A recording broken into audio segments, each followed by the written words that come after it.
Worry for a Christian is irrational because it is, as a Christian, you're someone who says, God, I trust you with all of eternity, with all of my life, all of my sin. I trust you with all of it. God, I just don't trust you with Thursday. You say that's irrational. It doesn't make sense. It's a human experience that grabs all of us, but it is an irrational thing. Jesus, I trust you with it all. Just not tomorrow and not this worry is the destructive process of occupying our minds with thoughts that are contrary to God's love, care, provision, and protection. Notice worry is a powerfully destructive process. It's never constructive. The word worry comes from the Anglo-Saxon word that means to choke or to strangle, and that's what worry does. It tries to choke or strangle us. Jesus reminded us that worry never changes anything. It's never productive.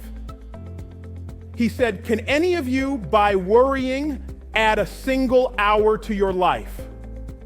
When we worry, we often envision the worst case scenario. We take a little thing and make it a huge thing. We take a molehill and make it into a mountain.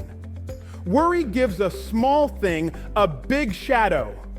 And when we worry, we're almost always thinking, what if? And it's usually a negative future that we're envisioning. What if I lose my job? What if my child starts running around with the wrong crowd? What if the doctor's report is bad? And as a physician, I can tell you that worry is a toxic emotion that affects our health. When we consistently worry, it takes up our mental and emotional energy.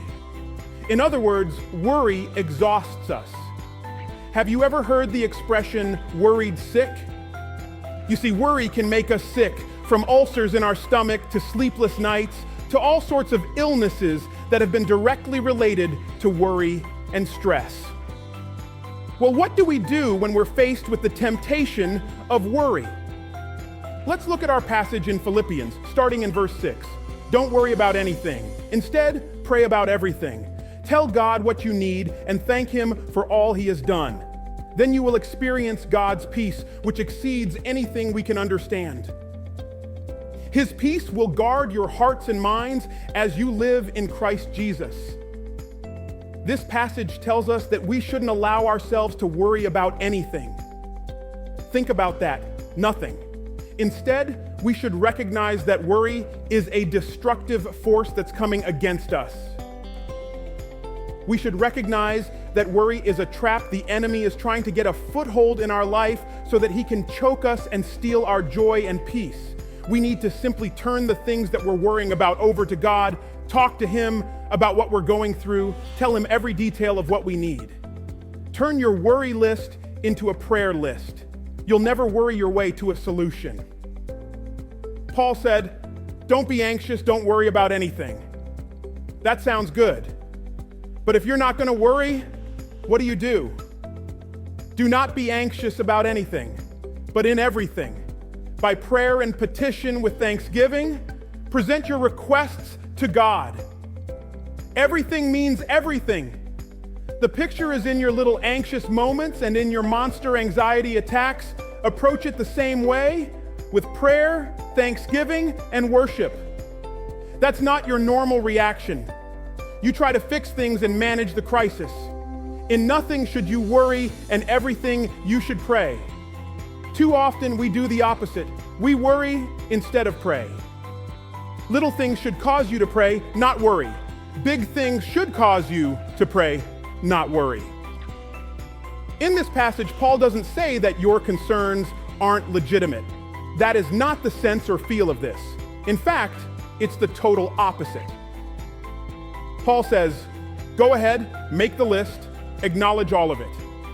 Everything that worries you and siphons off your joy, make the list. But when you're all done with the list, change the heading. Instead of things I am worried about, things God can handle. Because He looks at that whole list, and there's not one thing on there that has God nervous, intimidated, or afraid. He can handle all of that. Worry about nothing, pray about everything. Isn't it funny how you and I are comfortable making hundreds of decisions every day? We never talk to the Lord one lick about. We never even attempt to. And then we wonder why we're encountering things that we are. God says, I want you in everything by prayer and supplication when you're anxious. Here's what I want you to do. Talk to God. You're not going to have peace any other way. The verse clearly, and Paul clearly, is saying like, hey, when you're overwhelmed, pray. Tell God, hey, this is what I'm overwhelmed. This is what's going on. God, will you please change this? And if not, I trust you, and you will experience peace. Peter says it like this: cast every worry you have upon him because he cares for you. And the psalmist says, cast your burden on the Lord, releasing the weight of it, and he will sustain you.